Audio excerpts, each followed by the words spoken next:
ថ្ងៃនេះកូនចៅប្រុសស្រីរបស់លោកឪពុកអុកឆននិងអ្នកម្ដាយឆោលុនជាប្រធានដោយកូនចៅប្រុសស្រីទាំងអស់បានស្រស់ស្រួលមូលមតិគ្នាជាឯកច្ឆន្ទលះបង់នៅហិរញ្ញៈលុយកាក់ប្រាក់កាសនិងពេលវេលាដ៏មានតម្លៃប្រារព្ធនិងប្រព្រឹត្តធ្វើនៅកិច្ចកម្មវិធីបុណ្យមួយដែលយើងឲ្យឈ្មោះហៅថាពិធីបុណ្យកតញ្ញូកតវេទីដែលបុត្រធីតាប្រុសស្រីចៅប្រុសចៅស្រីរបស់ម្ចាស់ផ្ដើមទានប្រធានអ្នកផ្ដើមបុណ្យមានលោកឪពុកអុកឆននិងអ្នកម្ដាយឆោលុនទាំងអស់នឹកឃើញគុណលោកឪពុកដឹងគុណលោកឪពុកនឹកឃើញគុណជីតាដឹងគុណជីតានឹកឃើញគុណអ្នកម្ដាយដឹងគុណអ្នកម្ដាយរលឹកគុណអ្នកជីដូនដឹងគុណជីដូនបានជាស្រស់ស្រួលមូលមតិគ្នាជាឯកច្ឆន្ទលះបង់ពេលវេលាដ៏មានតម្លៃដើម្បីប្រារព្ធនិងប្រព្រឹត្តធ្វើនៅកិច្ចកម្មវិធីបុណ្យកតញ្ញូកតវេទីដើម្បីតបស្នងសងគុណចំពោះលោកអ្នកដែលមានគុណដែលលោកនៅមានចិនមានអាយុសពថ្ងៃថ្ងៃមិញបានស្រោចទឹកជូនគាត់ដែរញោមស្រោចទឹកទេអត់បានស្រោចទឹកទេស្ដាយណាស់តាអើយចំណាយលុយរាប់ពាន់ដុល្លារអត់បានស្រោចទឹកឲ្យលោកយាយសោះស្រោចទឹកជូនគាត់អីមិនបានស្រោចទឹកជូនគាត់តោះអីហាចាស់ប៉ុន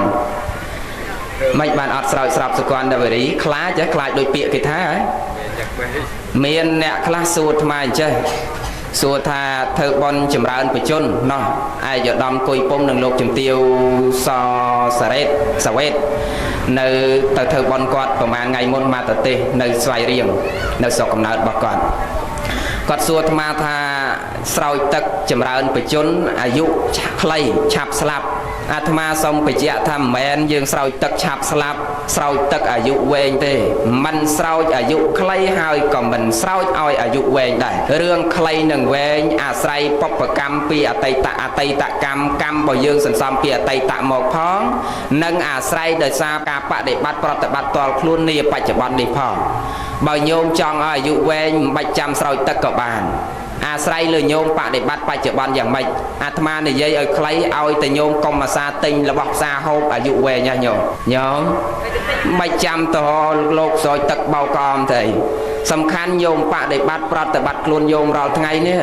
ប៉ិនសួរថាលោកស្រោចទឹកលោកចម្រើនព្រះបរិត្តថាអត់ផលថាមែនទេទទួលបានផលព្រោះបរិត្តហ្នឹងប្រែមកថារារាំងព្រះបរិត្តហ្នឹងណាបរិត្តហ្នឹងប្រែមកថារារាំងនៅបាបប្រគ្រោះការលក្ខណីចង្រៃឧបទ្រពផ្សេងដូចកាលដែលព្រះអង្គគង់នៅជាធរមានក្នុងក្រុងសាវត្ថីញាតិញោមកើតអហិវេទរោគមានជំងឺស្លាប់ស្អុយពេញទីក្រុងញាតិញោមព្រះសម្មាសម្ពុទ្ធចូលអត់ចង់បានស្អុយញាតិញោមចឹងព្រះសម្មាសម្ពុទ្ធប្រើអនន្តញាតិញោមប្រើអនន្តឲ្យដងទឹកមួយបាតមកសោតបនិធាននៅលើនោះប្រោះទឹកនៅលើនោះព្រះបរិត្តញាតិញោមអហិវេទរោគបានបោវាជះចេញឆ្ងាយពីក្រុងទាំងមូលតែម្ដងធ្វើឲ្យមនុស្សលែងមានជំងឺទៅជាសះស្បើយមានសេចក្តីសនុកសុខស្រួលរស់នៅសុខដុមរមនានឹងគ្នាវិញចឹងអំណាចនៃព្រះបរិត្តមិនមែនអត់ផលទេតែទទួលផលគឺអាស្រ័យលើញាតិញោមស្ដាប់ដែរណាញាតិញោមពេលលោកសោតលោកចម្រើនព្រះបរិត្តតញោមស្ដាប់ដែរបើញោមអត់ស្ដាប់អត់យកចិត្តទុកដាក់អត់ទទួលបានផលទេប៉ិនមានភាកច្រើនញោមអញ្ចឹងឲ្យតែពេលលោកចាប់ផ្ដើមសោតធွာស្រោចទឹកអាអ្នកនៅក្រោមក្បែរនោះញុកញាក់ចាប់ផ្ដើមលោកឯនោះជយន្តោពូទិយាមូលេសក្យាណាំងនន្តិវត្តនោអេវ៉ាំងថ្វាំងចេះសោតយាយនៅក្រោមនេះយាយមិនអីងាកមិញលឺសោកូនយាយឯងលោកគោមីពពាលទៅបាន2លានអីយាយហីនិយាយនៅថាហ្នឹងហើយបាន2លានហើយយាយនៅថាខ្ញុំងាកមិញម្អូនគេដេញកតុយលេខត្រូវបានរបស់គេប្រហែលជាតិ3លានដែរតើឯងតង់ទីនក៏មកដល់ដែរខែហ្នឹងបែបប្រមូលមកបានជាង4លានដែរអ្នកលោកឯនោះចេះសោតដល់យាយនៅក្រោមនេះនិយាយគ្នារឿងអីផ្សេងហ្នឹងណាញោមមើលទៅបែបបានផលអីចឹងញោមបានផលអត់ទេញាតិញោមតើញោមស្ដាប់យកចិត្តទុកដាក់ផងដូចញោមស្ដាប់ពធអញ្ចឹងបើសិនជាញោមមិនស្ដាប់ដោយយកចិត្តទុកដាក់អត់កើតបញ្ញាទេអត់បានចម្រើនបញ្ញាទេញាតិញោមតើតែស្ដាប់ដោយសេចក្តីគោរពស្ដាប់ដោយការយកចិត្តទុកដាក់ទើបបញ្ញារបស់យើងចម្រើនបញ្ញារបស់យើងចម្រើនអញ្ចឹងបញ្ជាក់ញាតិញោមពុទ្ធបរិស័ទថាកូនចៅប្រុសស្រីថ្ងៃនេះ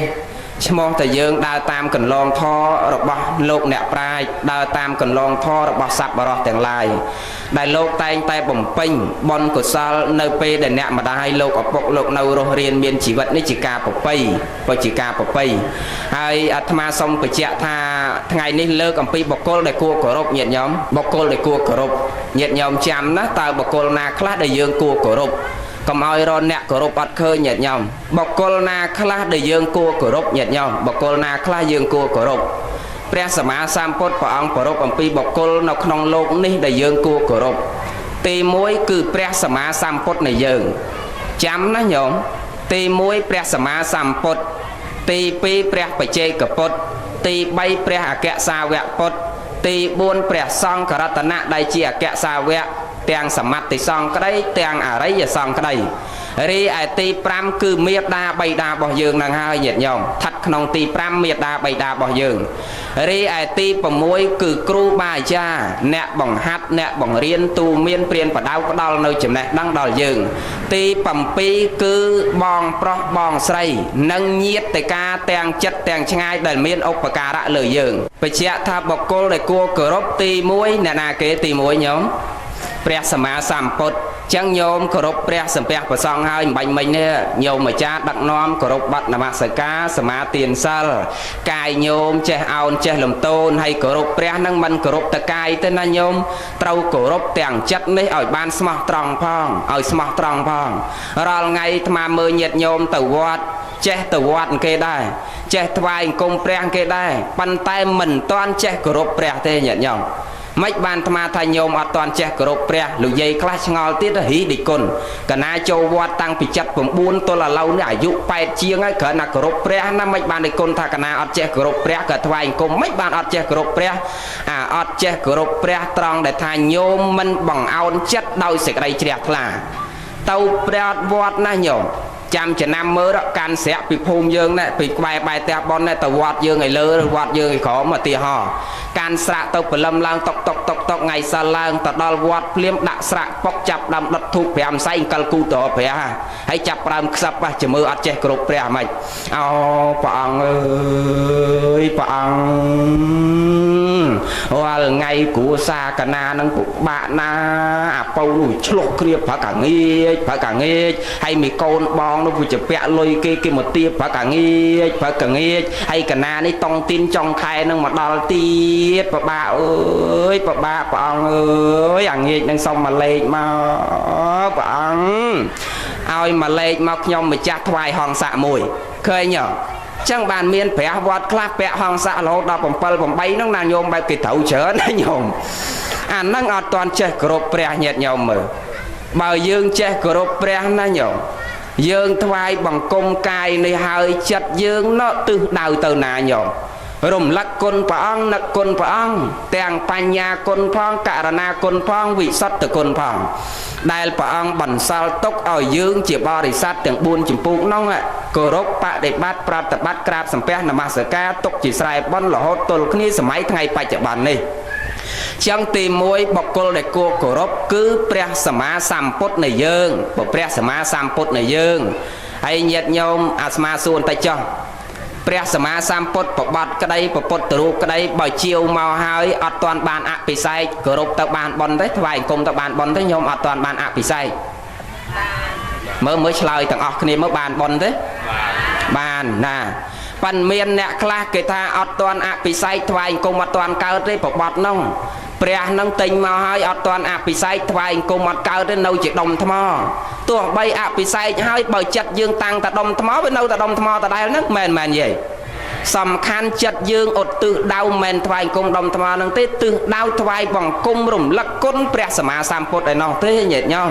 រំលឹកគុណទិសដៅព្រះសម្មាសម្ពុទ្ធឯណាយើងមិនថ្វាយអង្គមដុំថ្មហ្នឹងឯណាញាតិញោមចិត្តយើងតាំងចំពោះព្រះសម្មាសម្ពុទ្ធនេះគ្រាន់តែជារូបស្នងព្រះអង្គតំណាងព្រះអង្គចង់អភិសេកក៏ដោយមិនអភិសេកក៏ដោយការដែលយើងអភិសេកគ្រាន់តែដំកំដំកើងលើកនៅគុណរបស់ព្រះសម្មាសម្ពុទ្ធតែប៉ុណ្ណោះតែបើយើងបានអភិសេកជាវមកឲ្យដាក់នៅផ្ទះដាក់លើហឹងថ្វាយអង្គមបានបនដូចគ្នាអត់តោះទេណាញោម កុំឲ្យដោយពាក្យខ្មែរគេថាកុំឲ្យគោរពព្រះប៉ះទៅលើដុំថ្មគោរពពធប៉ះទៅលើសត្រាស្លឹករឹតញោមគោរពប្រសង់ពិតកុំឲ្យប៉ះទៅលើកូនអ្នកស្រុកយល់ពាក្យហ្នឹងទេញោមយល់ហើយហ្នឹងហើយយល់ហើយយោមគោរពព្រះប៉ះទៅលើដុំថ្មដាច់អាត្មាសួរទៅយល់ក៏ដោយមិនយល់ក៏ដោយឆ្លើយធ្វើដូចយល់ណាញោមញោមយល់ក៏ដោយជាមិនយល់ក៏ដោយញឹមទៅដូចយល់ណាយាយហ្នឹងហើយទៅដូចយល់មើលឥឡូវបញ្ជាក់ញាតិញោមពុទ្ធបរិស័ទណាឧទាហរណ៍ញោមទៅជាវព្រះចាំមើលគោរពដូចគោរពដុំថ្មមិនប៉ះដុំថ្មមិនញោមទៅជាវព្រះធម្មតាកន្លែងគេលុកព្រះណា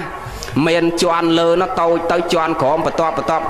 ក្រោមគេនឹងធំវាមានច្រើនជាន់នោះញាតិញោមព្រះច្រើនហ្នឹងគឺងើយកមើលទៅលើនោះ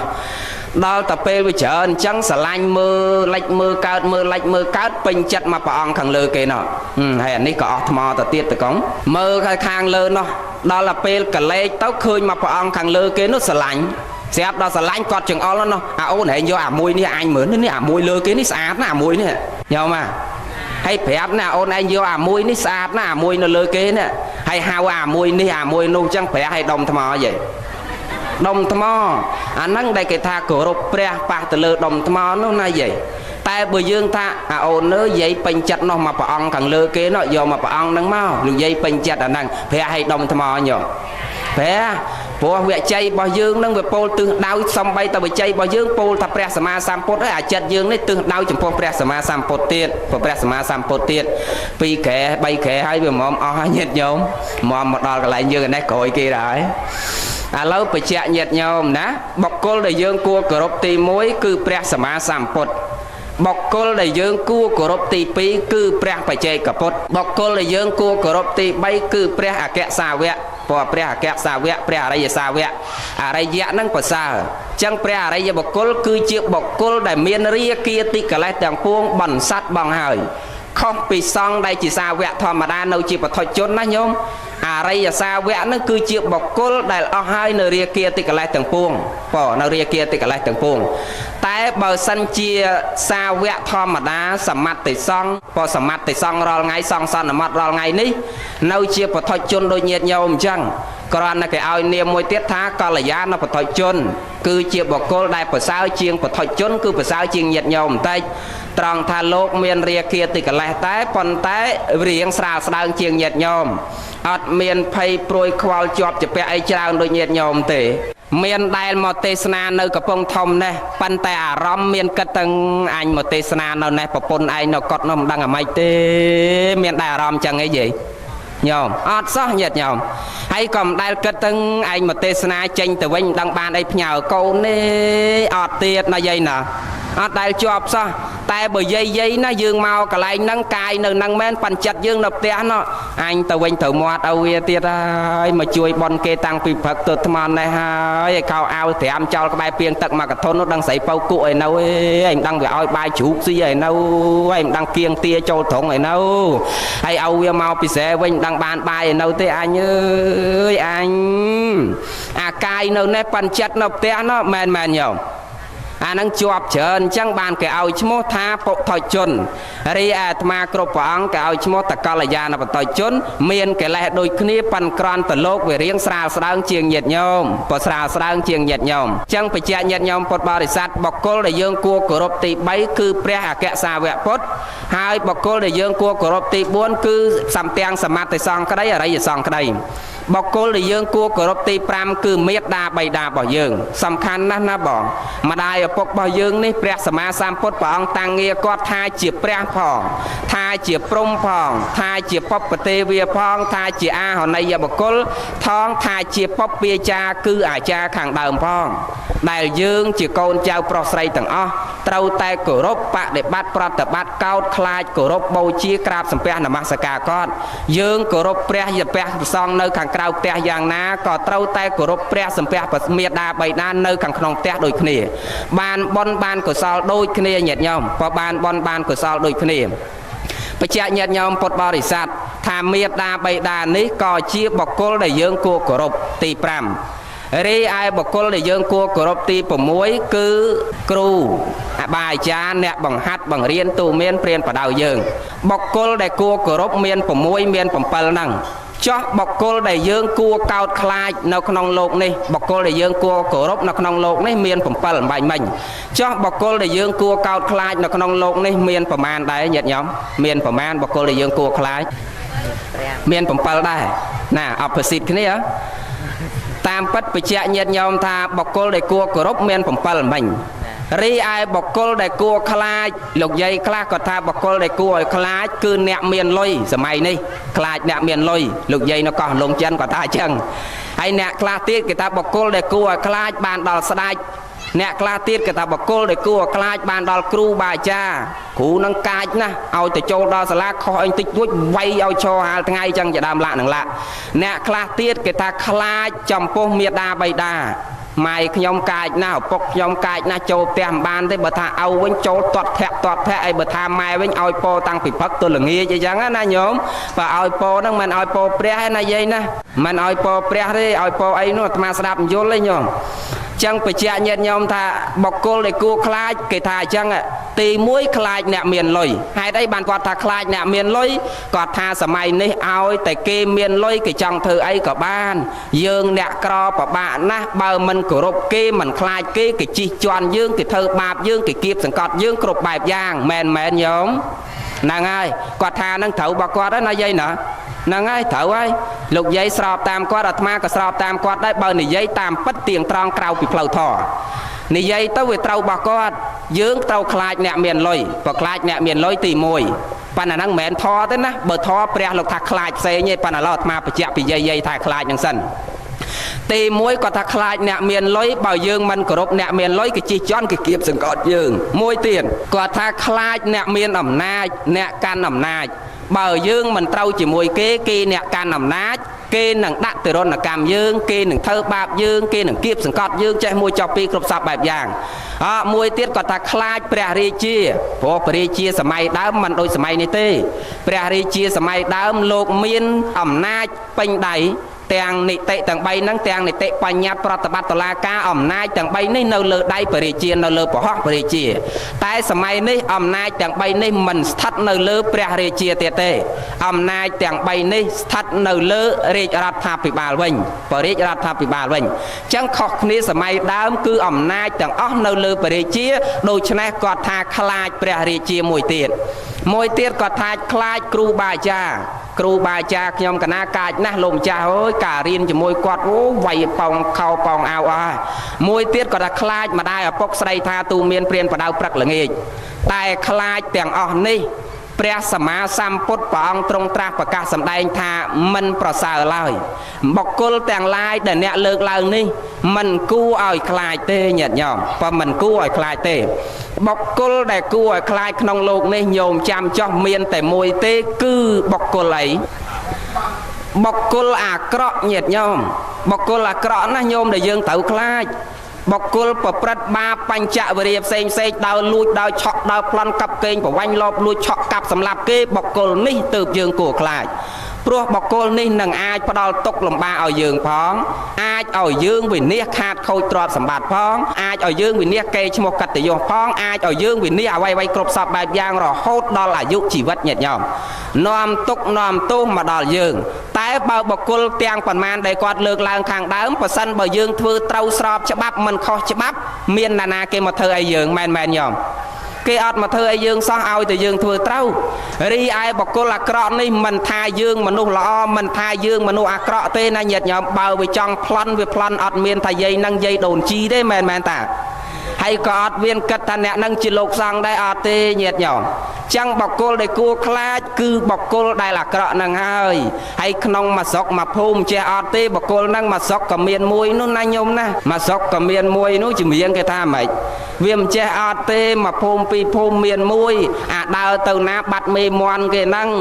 ដើរទៅណាបាត់ទីគេហ្នឹងម៉ោង1ម៉ោង2យប់ហើយគេដេកលក់ស្ងាត់ជើងអស់ហើយវាមកបើកម៉ូតូលន់បង្អើលគេពេញភូមិមកដល់ផ្ទះទាត់ចានទាត់ឆ្នាំងវាយប្រពន្ធវាយកូនស្រែកអាឡូអាឡារហូតតែគេដេកពួនបានដើរទៅណាបាត់មន់គេហ្នឹងដើរទៅណាបាត់ទីគេហ្នឹងនិយាយធម្មតាចោះកូនចៅអាណាពួកអាក្រក់អីអាក្រក់ម៉េះបើវាអាក្រក់ម្លឹងព្រមងាប់ទៅឯណាបាត់ទៅនៅប្រទើសគេទៅអីមែនយាយញោមដល់ខឹងពេកថាអញ្ចឹងណាញោមមកលាប់លឺ ចុះបើវាអាក្រក់ម្លឹងវានៅរស់ប្រទេសគេតែអីងាប់ទៅណាបាត់ទៅ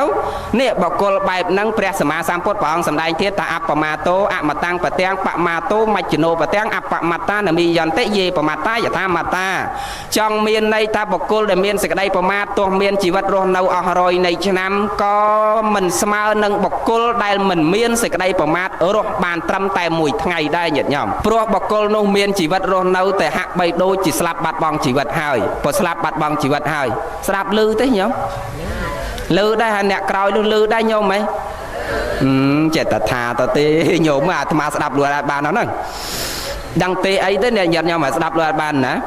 ប៉ិនចេះទៅឲ្យយាយស្ដាប់បានសំខាន់អ្នកទេស្ដាប់មិនបានបើអីញោមឲ្យតែញោមស្ដាប់បានបើយាយគាត់ចាំពាក្យអាត្មាខាងដើមតែស្ដាប់បានក៏ដោយមិនបានក៏ដោយឲ្យញឹមចេះតែញឹមទៅណាយាយណាចេះតែញឹមទៅឥឡូវបញ្ជាក់ញាតិញោមព្រោះញឹមណាញោមបានបនបានកុសលច្រើនណាស់ញាតិញោមមកយើងធ្វើបនបើសិនជាយើងញឹមខាងក្រៅចេញមានន័យតែចិត្តរបស់យើងខាងក្នុងអ្នកជំរុញមកបានមាត់យើងញឹមចេញមិនចឹងញោមចឹងកាលណាចិត្តជាអ្នកជំរុញចិត្តជ្រះថ្លាហើយបនកុសលបានហើយបាត់បើបនកុសលបានហើយបាត់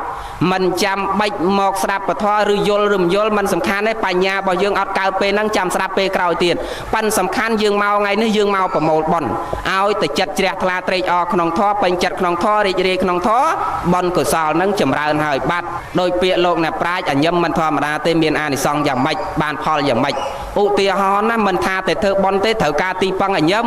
សំបីតែអ្នកលក់ដូរក៏ដោយញាតិញោមបើសិនដាក់ប៉មសៅម៉ៅលមុតសេរីសេដាផ្សារយើងកំពុងថ្មខាងលើឧទាហរណ៍យាយដាក់ប៉មសៅម៉ៅលមុតសេរីសេដាមកកញ្ចែងហើយដាក់គេដើរចិត្តមកដាក់ប៉ុកទៅគេដើរចិត្តមកធ្វើមុខដាក់គេអាណាគេសួរណាយាយណាប៉ិនបើគេដើរមកចិត្តអញ្ញឹមតើគេអត់ទិញក៏គេសួរសិនដែរមែនញ៉ោដែលពាក្យលក្ខប្រាជ្ញគេពោលថាមនុស្សមិនញញឹមកុំសង្ឃឹមការលក់ដូរមនុស្សចរិតមិនថ្លៃថ្នូរកុំសង្ឃឹមសេរីសួស្ដីវាត្រឹមត្រូវរបស់គេអ្នកធ្វើបន់ក៏ដូចគ្នាដែរញញឹមព្រោះស្គាល់សង្ខារលោកញញឹមព្រោះជោគស្ងប់រោគចិត្តញញឹមមួយយ៉ាងនោះព្រោះចរិតញញឹមប្រណិតព្រោះចិត្តជាញញឹមតស៊ូនឹងឧបសគ្គញញឹមបំបាក់សេនាមាញញឹមជាបាលអស់រោគាញញឹមរាល់គ្នាចិត្តមេត្តាញញឹមពុទ្ធអនន្តសួរញញឹមគប់គួរតាមធម្មតាញញឹមវឹកហាត់កាត់ទោសាញញឹមស្នេហាមិនបាច់ហាត់អានេះបងប្អូនគេជួបគ្នាតែគេត្រូវចិត្តគេញញឹមឯងនិយាយណាបែរណាបង្រៀនណាចេញឯង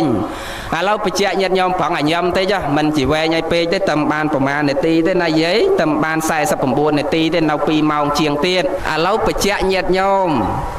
ចង់បញ្ជាក់ថាបកុលដែលគួរឲ្យខ្លាចមានតែមួយនឹងទេគឺបកុលអាក្រក់យាយនៅខាងក្រោយឬសូ1ម៉ោងទៅនៅ2ម៉ោងជាងទៀតគាត់ថ្វាយអង្គម3 9 5ពោតអញទៅឡើយអញទៅឡើយអត់នៅទេទៅអាត្មាទេពេលយប់ចេះអភ័យណាញោមភ័យអាម៉េចព្រោះធ្លាប់ទេសជាដកកាលពីឆ្នាំ9ជាងកាអាត្មាទៅបួសហើយទេសជាដកទេសមិនទេសមាត់ទៅទេដូចយើងឯណាមិនតែចាំទេសចឹងឯណាទេសជាដកគេអានសត្រាមិនចឹងឯញោមអានសត្រាចប់មួយអង្គចូលមួយអង្គចប់មួយអង្គចូលមួយអង្គជាង10កាន់ឯណោះញាតិញោមមួយកាន់ចប់មួយកាន់អញ្ចឹងទៅគេសម្ដែងឈុតឆាករឿងជាលីគ្រឹស្នាតាជួរជក់ចេះមួយចប់ពីរទៅចប់ការសម្ដែងហ្នឹងបានចូលមួយកាន់ទៀតចប់មួយកាន់ចូលមួយកាន់ចប់មួយកាន់ចូលមួយកាន់សម្ដែងតាំងពីម៉ោង2ល្ងាចរហូតដល់ម៉ោង2ដល់10យប់បញ្ចប់ប៉ិននៅមួយអង្គចុងក្រោយគេនោះលោកតាចុងក្រោយគេនោះអាកាន់ចុងក្រោយគេនោះណាយាយម៉ោង7 2ដល់10ហើយណោះហើយលោកតាអានមិនអានបើកភ្នែកមើលញាតិញោមដូចអាត្មាឯណាលោកតាអានលោកបាត់ផ្លាត់ទៀតញាតិញោមហើយចេះតែអានទៅចេះយាយឯណោះអេន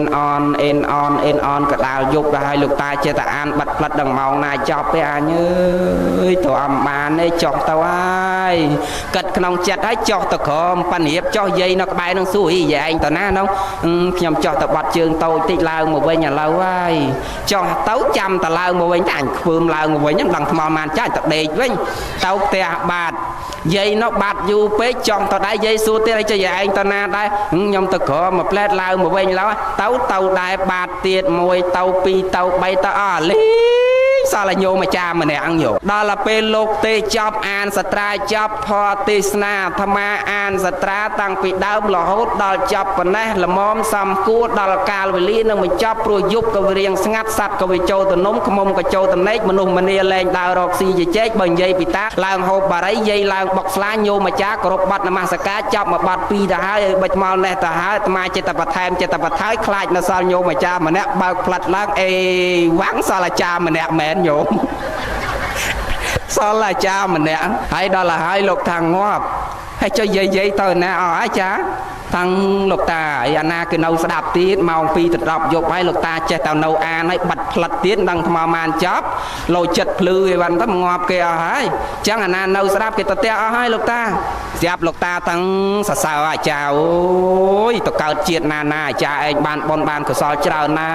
មានបញ្ញាច្រើនណាស់អាចារ្យអូយចេះទ្រាំនៅស្ដាប់ធម៌គេទៅផ្ទះអស់ហើយនៅតែព្រមទៅផ្ទះទៀតចង់ស្ដាប់ធម៌អាត្មាអញ្ចឹងសូមឲ្យតាមានអាយុវែងកើតជាតិណាមានបញ្ញាច្រើនណាស់អាចារ្យណាសូមអនុមោទនាអាចារ្យបានក្បាលមេឃុំខ្ចីសាធុទៀតណែដេចគុណណាដេចគុណកុំតសើកណាណាកណាអង្គុយនឹងមិនអង្គុយច្រាប់ធរដេចគុណទេកណាអង្គុយចាំយកអាំភ្លីមេក្រូកណាទៅផ្ទះវិញទេខ្លាចគេលួចគូតមេក្រូបាត់ខ្លាចគេលួចគូតមេក្រូបាត់កណាចាំយកគូតមេក្រូកណាទៅផ្ទះវិញតាព្រោះអ្នកទៅបន់រាល់ថ្ងៃមានអ្នកមកលេងបន់អ្នកមកហូបបន់អ្នកមកធ្វើបន់អ្នកមកជន់កម្ចាស់បន់ហើយអ្នកមកលួចបន់នោះទៀតញាតិញោមមានច្រើនអញ្ចឹងណាអាម៉េចទៅអ្នកមកលេងបន់ញាតិញោមអ្នកមកលេងបន់អត់ទាន់មកទេថ្មនេះញាតិញោមដល់ធម៌ទេសនាចប់គេចាក់ក្ដឿងអាហ្នឹងមកអាហ្នឹងហើយអ្នកមកលេងបន់តាន់ទេយាយហ្នឹងអ្នកមកលេងបន់ញោមហើយចុះអ្នកមកហូបបន់មកវិញមិនវិញញាតិញោមអ្នកមកហូបបន់ណាកាន់កមកមិនដាក់ល្អីទៀតញាតិញោមដាក់ស្បោងដៃទៀតយកមកអង្គតកន្លះកំប៉ុងឲ្យលុយតែ2000ឯងប៉ានាំកូនមក5 6នាក់មកមានអាទូចមានអាធំដើមមកទាំងហែមកគ្រួសារគាត់នឹងខ្ជិលដាំបាយណាញោមមករមងមកចូលបន់ហើយអង្គុយមកតុកជុំវិញគ្នាគាត់ហ្នឹងកូនចៅហ្នឹងមកតុកទៅមកហើយដល់ទៅពេលហើយគេលើកឆ្នាំងបបរមកសម្លឹងមើលទៅឆ្នាំងបបរគេនោះងាប់ហើយបបរបន់គេរាវក្លោវៃអត់មានលឹកទឹមមកលីងខ្លាញ់ជ្រូកបណ្ដែតទេកោឆ្វោកងាប់អញសង្ស័យគ្មានជាតិទេអញលើកដួសដាក់ចានឲ្យហត់គ្រូងាប់ហើយបបរកំអើយតែមានជាតិណាប៉ុន្តែអត់ជាតិហ្នឹងអស់មួយឆ្នាំងថែមមួយឆ្នាំងណាញោមដល់ទៅពេលហូបហើយកលេចភ្នែកមិនទាន់យួរទៅមកស្បោងដៃខ្មៅទៀតនោះញាតិញោមកាលមកពីផ្ទះដើរត្រង់ខ្លួនទៅវិញដើរសពិតខ្លួនណាញោមគាត់ថាដេចគុណនៅកណាចាប់ពីខែ1មកចាំងពីច្រូតស្រូវហើយមកអត់ដែលដាំបាយម្ដងសោះដេចគុណយួរទៅមកកំប៉ុងបើកណាដាំបាយមកពេលត្រូវចំណាយអង្គ5កំប៉ុងប៉ិនកណាទៅចូលបនគេយួរទៅមកកំប៉ុងទេប៉ិនកណាមកវិញបាន5កំប៉ុងហ្នឹងមកវិញរួចមកផ្ទះតាំងពី5មករហូតទល់គ្នាចូលឆ្នាំហើយអត់ដែលដាំបាយម្ដងសោះអត់មានទេអ្នកមកហូបបនណាញោមណាអត់មានទេមានដែរហ្នឹងហើយមានដែរហើយមកចាបនដូចគ្នាដែរបើឃើញគេហូបច្រើនក៏មឺតធូងណា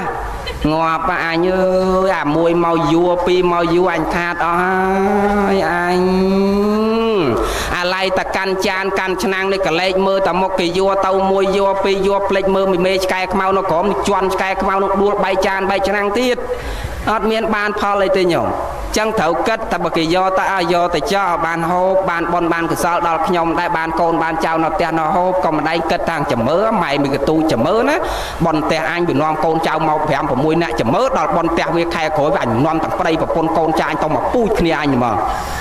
ញោមអត់ចឹងទេណាយាយណាហ្នឹងហ្នឹងអ្នកមកហូបបនហើយចុះអ្នកមកធ្វើបនគេមកមិនវិញអ្នកមកធ្វើបន់ណាដូចញោមអាចារ្យដូចញាតិញោមពុទ្ធបរិស័ទថ្ងៃហ្នឹងអញ្ចឹងឈ្មោះថាយើងមកធ្វើបន់ព្រោះយើងមកគោរពព្រះសម្ពះប្រសង់ចាំស្ដាប់ពធទេសនាស្អែកឡើងមកវេផតតាហាជាដើមលក្ខនឹងលក្ខយើងមកគោរពបន់មករបៀបហ្នឹងមកធ្វើបន់ហើយចុះអាអ្នកមកជន់កម្ចាស់បន់នោះមករបៀបម៉េចវិញពេលមកដល់រោងបន់គេអត់ទាន់ចូលតុកទេម្ចាស់បន់ចាប់ផ្ដើមណាគេកិច្ចកង់ណាញោមគេកិច្ចកង់ណាដល់អត់ទាន់ចូលតុកម្ចាស់បន់ថាអ្នកមកអញ្ជើញអង្គុយតុកអសមគូខ្ញុំដូចមិនសូវចង់ពិសាសិនដែរខ្ញុំមិនសូវចង់ពិសាដូចឆ្អែតមកហើយមកពីផ្ទះហ្នឹងបើអញ្ចឹងអត់អីទេចាំខ្ញុំផ្លែតកំអាទៅផ្ទះវិញចាំខ្ញុំស្រក់ឲ្យមកស្បោងអញ្ចឹងស្រក់មកទាញអាស្បោងពីចកេះប្រពុតមកចង់កន្លះបាវញោមស្បោងអត់មានទេណាអានេះអត់មានអាមួយទៀតមាន មកជន់ក៏ម្ចាស់បនហ្មិចមកដល់អង្គុយតុកប៉ាប់គេក៏លេចមើលមុខមហូបបើមុខមហូបច្រើនតិចផងគេចាប់ដើមសួរណាពួកម៉ាហៅមកកេះមកវៃហៅមកកេះមក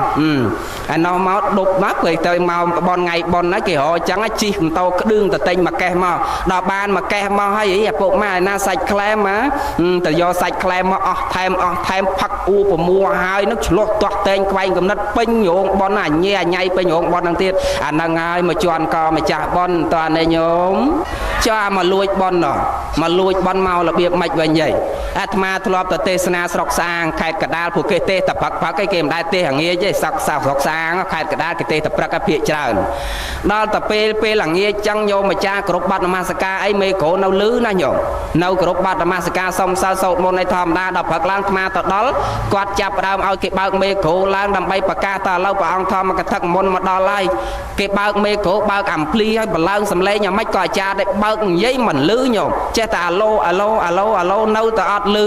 មកព្រឹកហ្នឹងនៅតែអត់លឺមិនដឹងបានអីទេហើយឈឺចាអាអ្នកម៉ូតូអាអ្នកមេក្រូនោះចេះតែសេរីអាំភ្លីនេះមិនតែមើលគូតមេក្រូឲ្យលើណាញោមដល់តែសេរីអស់ចិត្តហើយអាភ្លើងនេះក៏វាមានអាំភ្លីនេះក៏វាឲ្យភ្លើងអាមេក្បាលមេក្រូនេះក៏វាមិនអស់ភ្លើងអីជិះវាមកពីអីបានមកលឺចេះតែនឹកចុះឡើងមានម្នាក់គេដើរទៅក្បែរគូតមេក្រូថាអាម៉េចមិនលឺបាទណាគេបាក់ដល់អាគូតវាខាងក្រោយយកតាណាបាត់ទៅហើយអាហ្នឹងឲ្យមកលួចបនញោមតែគូតមេក្រូវាមិនຕົកផងញាតិញោមមិនថោកណាជាង 20,000 ដែរណាយាយណាអានេះមកលួចបនអញ្ចឹងបាទយាយមកស្ដាប់ធម៌ជាស្បែកជើងដាក់ក្រោមគូតហ្នឹងណាញោមខ្លាចបាត់កណាទំនាយដេចគុណអើយទៅរោងណាបាត់រោងហ្នឹងវាមិនដឹងរឿងអី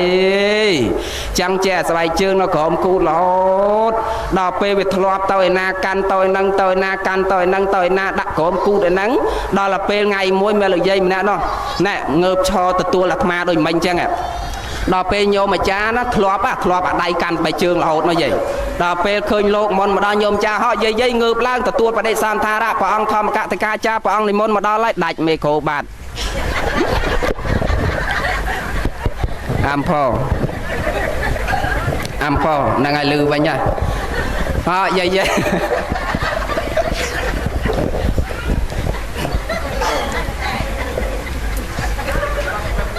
យាយយាយហើយឥឡូវនេះព្រះអង្គធម្មកតិកាចារ្យព្រះអង្គមុនមកដល់ហើយក្រោកឡើងទទួលព្រះអង្គគេងើបឡើងក្រេះដល់យាយនោះងើបឡើងដែរវាធ្លាប់អាកាន់ស្បែកជើងហ្នឹងងើបឡើងគេសាពះដៃគ្រប់គ្នាលើកឡើងសាពះតាំងស្បែកជើងហ្នឹងណាញោមហើយអាស្បែកជើងហ្នឹងអាណិតតែស្អាតជាប់អាចគោលតិចទៀតណាយាយញោមវាធ្លាប់កាន់ស្បែកជើងរហូតណោះយាយចឹងបើគេយកក៏យកចោឲ្យពគេទៅអាចៅណាយកទៅហើយក៏យកចោះពាក់កុំឲ្យមុតបន្លាជើងណាចៅណាចេះមួយចោពីអាហ្នឹងវាអត់ចង់ទេឥឡូវចូលមកដល់បច្ចៈកិច្ចពិធីបុណ្យរបស់យើងឯណាបុគ្គលដែលគួរគោរពមានព្រះសម្មាសម្ពុទ្ធផងព្រះបច្ចេកពុទ្ធផងព្រះអគ្គសាវកពុទ្ធផងព្រះសង្ឃសាវកនេះផងមេត្តាបិតារបស់យើងនេះផងគ្រូបាអាចារ្យនេះផងបងប្រុសស្រីនិងអ្នកមានឧបការៈលើខ្លួនយើងនេះផងបុគ្គលទាំងអស់នេះសុទ្ធតែជាបុគ្គលដែលគួរគោរពពីព្រោះបុគ្គលទាំងអស់នេះសុទ្ធតែជាបុគ្គលដែលមានឧបការៈលើយើងផងនិងជាបុគ្គលដែលមានគុណធម៌ខ្ពស់ផង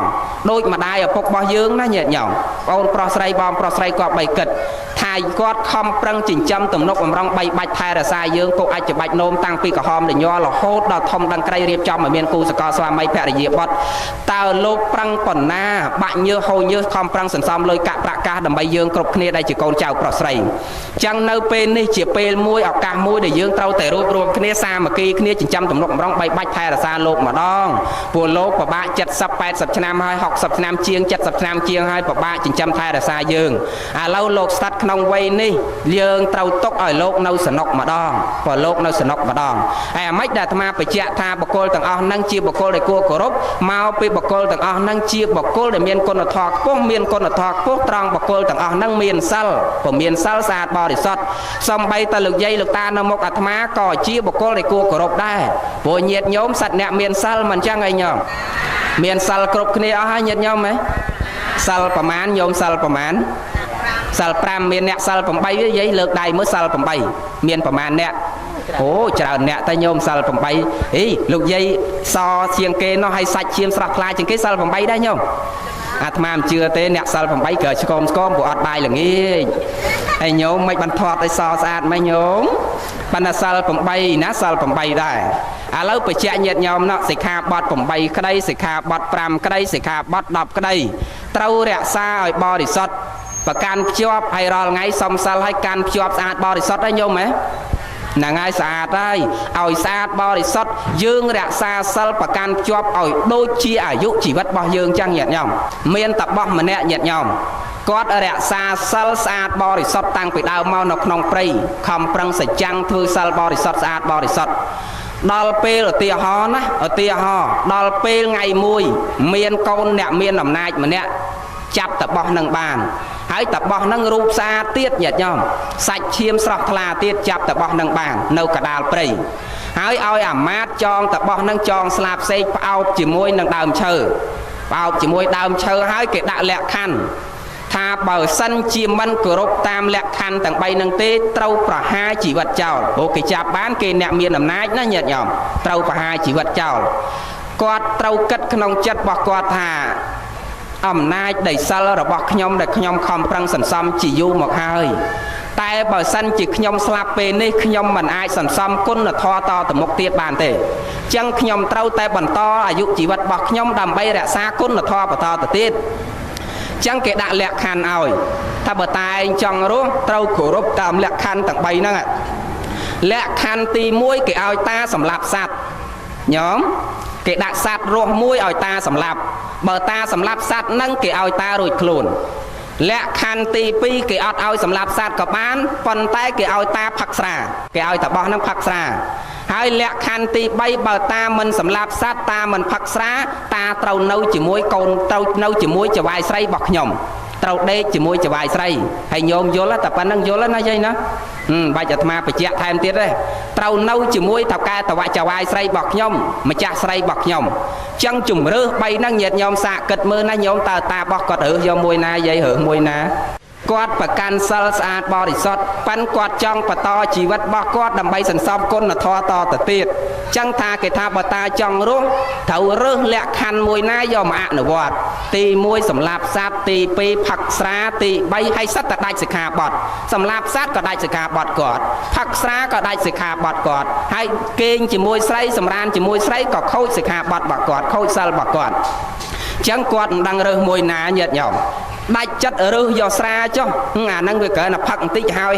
ញាតិញោមបន្ទោសនៃស្រាណាព្រះសម្មាសម្ពុទ្ធព្រះអង្គទ្រង់ហាមខ្លាំងជាងគេហើយសុរាហ្នឹងមិនមែនញោមចាខ្លាំងជាងគេទាំងអស់ក្នុងចំណោមសិក្ខាបទទាំង5ទៅជាតបោះគាត់រើសយកអាហ្នឹងវិញគាត់ថាឥឡូវខ្ញុំផឹកស្រាសត្វក៏ខ្ញុំមិនសម្លាប់គេងជាមួយជាវាយស្រីក៏ខ្ញុំមិនគេងជាមួយដែរខ្ញុំសុកចិត្តផឹកស្រាប៉ុន្តែដល់ពេលគាត់ផឹកស្រាគេមិនយកឲ្យគាត់មិនតិចណាគេយកឲ្យគាត់មកតិនណងញាតិញោមយកឲ្យគាត់មកតិនឲ្យផឹកក៏អត់ហើយយើងគ្រប់គ្នាដាក់តែមួយកែវ2កែវរៀងត្រេតឯណាញោមណោះលែងចង់ដឹងអីហើយមែនញោមអាត្មាមិនធ្លាប់ទេបើទីហោគេលឺសូគេថាអញ្ចឹងពាក្យខ្មែរគេថាដាក់មួយកែវអភិប្រាយ2កែវស្រែអញ្ចឹង3កែវសម្បើមយៈ4កែវអរិយធម្ម5កែវសងំចិត្តអាណិតខ្លួនស្ងួនចំណៃសម្ដីខ្មោចសោយគេយើងអេបក់បតក់ទឹកអាលឹកម៉ៃឆ្កែលិតមាត់13កែវឆ្កែលិតមាត់ហើយមកតិនមិនតិចជាង13កែវឯណាដល់យាយណាលែងដឹងខុសត្រូវផឹកអស់ពាក់កដាលតិនចាប់ផ្ដើមនឹកឃើញសវណ្ណទុនតូល្មមហើយណាញោមអង្គុលមុខក្រហមអញបើផឹកប្រស្រាទៅទេមិនសូវស្រួលខ្លួនឃើញអាទាក្បែរហ្នឹងអាលកទាហ្នឹងដុតអាំងខ្លែមសាច់នឹងខ្លែមជាមួយស្រាហ្នឹងទៀតដាច់អស់ពីណាញោមដល់ផឹកស្រាខ្លែមសាច់ផឹកស្រាខ្លែមសាច់អង្គុយសម្លឹងមើលទៅចវាយស្រីនោះចេះតែល្អទៅនៅជាមួយស្រវាយស្រីនឹងទៀតដាច់ទាំង3ញោមបើសិនតែកុំផឹកស្រាអត់ខូចសតិសោះញាតិញោមមនុស្សយើងចឹងបានព្រះលោកទ្រង់ហាមហ្នឹងណាញោមហាមថាមិនឲ្យសេពគ្រឿងសង្វឹងត្រង់តែថាចូលគ្រឿងសង្វឹងហ្នឹងមនុស្សដែលមិនចេះនិយាយទៅជានិយាយច្រើនមនុស្សដែលល្អទៅជាខូចខលទៅជាអាក្រក់ប៉ិនមានខ្លះដែរអ្នកខ្លះកាលមិនទាន់ផឹកស្រាកោងកាយដល់ពេលបានផឹកស្រាស្លូតហ្មងធ្លាប់ជួបវិញញោមឡោបានអ្នកខ្លះមុនផឹកកាយដល់ពេលក្រោយផឹកទៅជាស្រោតទៅវិញដេករហូតអ្នកខ្លះមុនផឹកអត់ចេះថ្វាយគុំលោកទេអត់តាន់ផឹកដល់ពេលផឹកហើយនិយាយពីចេះថ្វាយគុំលោកអាត្មាធ្លាប់ជួបម្នាក់ដែរញាតិញោមនៅកំពង់ចាមដល់តែពេលទៅទេសរាល់ដងឃើញគាត់គ្រប់រោងប៉ុនណាក៏ជួបគាត់ដែរញាតិញោម ប៉ុន្តែលោកមកដល់ចឹងគាត់មិនដែលចេះមកថ្វាយអង្គមទេអង្គុយកងតាក់ខ្លាលើតុនោះញាតិញោមស្រាប់ដល់ពេលថ្ងៃមួយអាត្មាទៅម្ដងទៀតថ្ងៃហ្នឹងស្រាប់តែគាត់មិនដឹងត្រូវទឹកហ្នឹងតាំងពីថ្មម៉ានញាតិញោមគ្រាន់តែកលេចគាត់អាត្មាចុះពីយានជំនិះមកញោមម្ចាស់ដាក់ក្បាលមេក្រូប្រសក់ទៅមិនតាន់គាត់ទេគាត់រត់ទៅដល់កន្លែងមកមុនបាត់ហើយថ្វាយអង្គមអោបជើងនឹងសុំកណាសុំថ្វាយអង្គមលោកម្ចាស់មកពោតថ្វាយបង្គំលោកម្ចាស់នៅថ្វាយអង្គមអោបជាប់ដល់ហ្នឹងអាចារ្យទៅហោបានហើយលែងប្របាទព្រះអង្គទៅព្រះអង្គមុនមកលែងជើងអាត្មាបន្តិចទៅស្រាប់តែដើរបាន2ជំហានអោបពីក្រោយជាប់ទៀតកណាសុំថ្វាយអង្គមលោកម្ចាស់ដើរបាន3ជំហានអោបមកខាងទៀតជាប់កណាសុំថ្វាយអង្គមលោកម្ចាស់ទំមមកដល់រោងមិនដឹងប្រមាណ100ពោតញាតិញោមហើយនិយាយពីឡើងលើកែទេសវិញអាត្មាអ្នកមោតសៈភគវៈតោកេះបាច់និគុណណារៀបសួរអ្នកមោតសៈបានមកចាប់ទៀតកេះបាច់និគុណណាវាយគុំគាត់ទៅថ្វាយគុំរៀបសួរថ្វាយគុំរៀបកេះរហូតដល់គេសែងចេញបានទេកើតណាញោមហើយកាលពីមិនត្រង់ត្រូវជាតិហ្នឹងមិនដែលឃើញគាត់ចេះមកថ្វាយគុំសោះហើយដល់ទៅពេលចូលអាជាតិរឹងត្រូវចេះថ្វាយអង្គមលោកអាត្មាបន់ឲ្យតែផឹករហូតទេណាញោមបើចឹងណាផឹកឲ្យចេះថ្វាយអង្គមលោកចឹងណាយាយណាចឹងបញ្ជាក់រឿងសិលយើងណាបើសិនជាយើងរក្សាស្អាតបរិសុទ្ធត្រូវប្រកាន់ជាប់នៅសិលរបស់យើងហាក់បីដូចស្មើនឹងជីវិតរបស់យើងត្រូវរក្សាឲ្យបរិសុទ្ធត្រង់ដែលយើងមានសិលនឹងហើយទើបអ្នកដតីគេគោរពគេកោតខ្លាចគេឲ្យតម្លៃយើងដោយសារអីដោយសារគុណធម៌ដោយសារសិលចឹងមេដាបៃតារបស់បុត្រធីតាប្រុសស្រីថ្ងៃនេះដែលបុត្រធីតាគោរពមេដាបៃតាមកពីមេដាបៃតាមានគុណធម៌មកពីមេដាបៃតាចិញ្ចឹមកូនប្រកបដោយធម៌ប្រកបដោយព្រហ្មវិហារធម៌4សង្គ្រោះកូននៃសង្ឃហធម៌5មេដាបៃតាមានធម៌ល្អទើបបុត្រធីតាប្រុសស្រីទាំងអស់ក៏ប្រកបដោយធម៌ដូចគ្នាតែប្រសិនបើជាម្ដាយឪពុកឬមេបាដែលចិញ្ចឹមបុត្រធីតាប្រុសស្រីឬអ្នកនៅក្រោមអាវ៉ាតរបស់ខ្លួននៅក្រោមអំណាចរបស់ខ្លួនជាមេបាខ្លួនជាម្ដាយជាឪពុកជាអាណាព្យាបាលមួយថ្ងៃគិតតែផឹកស៊ីស្រីញីអូនបងឆ្លុះតក់តែងខ្វាយកំណត់កូនក៏មិនប្រកបដោយធម៌ដែរតែដែលកូនចេះធ្វើបុណ្យចេះប្រកបដោយធម៌គឺអាស្រ័យដោយសារម្ដាយឪពុកគាត់ជាអ្នកធ្វើបុណ្យសន្សំកុសលទើបកូនរបស់គាត់ទាំងអស់ដើរតាមកន្លងមាគ៌ារបស់គាត់ប៉ុណ្ណឹងចុះណាយាយមិនទៅមុខទៀតឲ្យចប់អីវ៉ាំងនមត្ថរតនតយសៈទូលព្រះបង្គំខ្ញុំព្រះករុណាម្ចាស់សូមលើកកំបងកងអញ្ជលីគោរពនិងនមស្ការចំពោះព្រះប្រជុំ3នៃបត្រៃរដ្ឋគឺព្រះពុទ្ធរដ្ឋ1ព្រះធម្មរដ្ឋ1និងព្រះសង្ឃរដ្ឋ1អាតរិណៈដោយសេចក្តីគិរវៈជ្រះថ្លាដ៏ខ្ពង់ខ្ពស់ឧត្តមឧត្តមប្រសើរស្មើដោយជីវិតសពកាលសូមនមស្ការក្រថ្វាយបង្គំចំពោះកណាគុណចាស់ប្រធេរៈព្រះនុធេរៈគ្រប់ព្រះអង្គដែលគង់ប្រថាប់ក្នុងទីបញ្ញកម្មនេះដោយសេចក្តីគិរវៈជ្រះថ្លាដ៏ខ្ពង់ខ្ពស់ចម្រើនពរចំពោះលោកគ្រូចាគ្រប់គ្នាលោកយាយលោកតាពុទ្ធបរិស័ទសាធុសប្បុរសប្រុសស្រីអាជ្ញាធរដែនដីភូមិឃុំស្រុកខណ្ឌនៅទីនេះដល់ឡែកនេះវេលាឱកាសរសៀលថ្ងៃនេះគឺស្ថិតនៅនឹងសង្គមក្រុមគ្រួសារបុត្រធីតាប្រុសស្រីនៃគេហដ្ឋានរបស់អាយដាមញ៉ែមប៊ុនថានិងលោកជំទាវអ៊ុនវ៉ានីស្ថិតនៅភូមិបារាយជាន់ដែកឃុំបលាំងស្រុកបារាយខេត្តកំពង់ធំថ្ងៃនេះអាយដាមនិងលោកជំទាវរួមនឹងមេដាបៃតាបុត្រធីតាប្រុសស្រីបងប្អូនកូនចៅញាតិសាលហិតព្រមទាំងពុទ្ធបរិស័ទសាធុសប្បុរសប្រុសស្រីទាំងអស់បានរួបរួមមូលមតិគ្នាជាឯកច្ឆន្ទលះទៅនៅហិរញ្ញៈលុយកាក់ប្រាក់កាសនិងពេលវេលាដ៏មានតម្លៃដើម្បីចម្រើននិងប្រព្រឹត្តទៅនៅបញ្ញនិធិមួយដ៏ប្រសើរដែលយើងឲ្យនាមប្រកាសហៅថាពិធីបុណ្យកឋិនទានជាកិច្ចចម្រើនទៅនៅបញ្ញនិធិសម្រាប់ខ្លួនយើងផងសម្រាប់មេដាបៃតាយើងផងនិងជាកិច្ចអនុគ្រោះដល់ភិក្ខុសង្ឃអង្គសាមណេរដែលគង់ចាំព្រះវស្សាអស់ត្រីមាសក្នុងពត្តិសមានៃវត្តក្តីដូងទៅវត្តក្តីដូងនោះទេណាវត្តដួងសូរិយាហៅវត្តក្តីដូងមិញមកស្មានថាកឋិនហ្នឹងហើយចូលវត្តបារាយជាន់ដែកវានៅចិត្តហ្នឹងណាហើយឃើញវត្តហ្នឹងដាក់តុងតាំងពីខ្លោងទ្វារទៅអាត្មាចូលក្នុងវត្តហ្នឹងប្រហែលកន្លះម៉ោងដែរ4ថ្ងៃទៀតហើយបងណានឹងហើយញោមឥឡូវយើងដឹងដំណឹងឮនឹងជ្រាបគ្រប់គ្នាថាថ្ងៃនេះអាដាមនិងលោកជំទាវជាប្រធាន រួមនឹងបងប្អូនកូនចៅសាច់ញាតិមេត្តាបិតាទាំងអស់នឹងបានលះទៅនៅហិរញ្ញលុយកប្រកាសប្រកបព្រមដោយសទ្ធាជ្រះថ្លាជាសង្ខារិកដែលដោះចេញពីហតិយារបស់យើងគ្រប់គ្នាណាទាំងបងប្អូនកូនចៅមេត្តាបិតាញាតិទាំងអស់បានលះទៅនៅមច្ឆរិយៈគឺសេចក្តីកំណាញ់និងប្រកាសដែលយើងសន្សំដោយការរស់ស៊ីចិញ្ចឹមជីវិតតិចតួចដកមួយចំណែកដើម្បីជាវទៅនៅសម្ពុតស្បង់ស្បៃត្រៃជីវរមកបំពេញទៅនៅកុសលធម៌ថ្នាក់ទានថ្ងៃនេះគ្រាន់តែថាកុសលធម៌ថ្នាក់ទានថ្ងៃនេះវាវិសេសជាងកុសលធម៌ថ្នាក់ទានដែលយើងធ្លាប់បំពេញសពមួយដងទាននេះគឺជាទានវិសេសដូចម្ដេចវិសេសណាស់ទានក្នុងព្រះសាសនានៃពុទ្ធគ្រប់ព្រះអង្គតាំងពីបកកសន្ពោបកោនេកមនោបកាសបោរហូតសាសនានៃពុទ្ធបរមគ្រូសមណគោតមនៃយើងនេះមានតែទានមួយនឹងទេដែលជាទានវិសេសដែលហៅថាទានវិសេសប្លែកគឺមានលក្ខណៈប្លែកច្រើនវិសេសអស្ចារ្យទី1គឺមានតែកឋិនទាននេះទេដែលព្រះអង្គសម្ដែងនៅក្នុងព្រះវិន័យបិដកទានដតីក្នុងព្រះសាសនានេះដែលយើងធ្វើសពថ្ងៃរាប់តាំងពីកុសលធម៌គ្រប់យ៉ាងដែលយើងចម្រើនសពថ្ងៃនេះគឺព្រះអង្គមិនមានសម្ដែងទុកនៅក្នុងវិន័យបិដកទេញោមសិក្សាមើលនឹងទាំងទានប្រសូតទានបអភិធម្មទានដតីឯណាដែលយើងធ្លាប់បំពេញសពថ្ងៃនេះគឺមិនមាននៅក្នុងព្រះវិន័យបិដកទេណាវិសេសអញ្ចឹងណាមានតែកឋិនទានមួយគត់ដែលព្រះអង្គសម្ដែងទុកនៅក្នុងព្រះវិន័យបិដកភាគ8និងភាគ4និយាយអំពីកឋិនថារកិច្ចនិយាយអំពីកិច្ចចម្រើនទៅនៅការក្រើនកឋិនក្រាលកឋិនសូត្រកឋិនដោះកឋិនអីក្នុងវិន័យបិដកភាគ4វិន័យបិដកភាគ8និយាយអំពីកឋិនថារកិច្ចនិយាយអំពីការកកើតកឋិនប្រវត្តិកឋិននឹងមូលហេតុដែលព្រះអង្គលោកអនុញ្ញាតកឋិនអញ្ចឹងមានតែកឋិនទានមួយទេដែលជាទានវិសេសដែលព្រះអង្គសម្ដែងទុកក្នុងព្រះវិន័យបិដកញោមមើលនឹងវិសេសទី1ហើយវិសេសមួយទៀតដែលញោមធ្លាប់ស្ដាប់ព្រះសង្ឃសម្ដែងពធទេសនាទូទៅព្រះគ្រូចាតិកាវត្តយើងក្តីវត្តដតីនេះដែលញោមធ្លាប់ស្ដាប់ជារឿយប្របុណ្យនោះវាកើតរាល់ឆ្នាំវាមិនមែនកើតតែមួយឆ្នាំឬមួយជីវិតកើតម្ដងដូចបុណ្យចម្រើនបជនទេបុណ្យចម្រើនបជនបើកូនធ្វើឲ្យម្ដាយមួយជីវិតគេស្រោចទឹកឲ្យយើងបានតែម្ដងទេដូចកំរមានកូនណាស្រោចទឹកបានមួយជីវិតបាន5ដងណាអាត្មាតាំងពីបួសមកដូចអត់ដែលឃើញកូនណាស្រោចបាន5ដងទេបានតែម្ដងណាហើយឥឡូវណាស្រោចម្ដងនោះដូចលែងចង់ធ្វើទៀត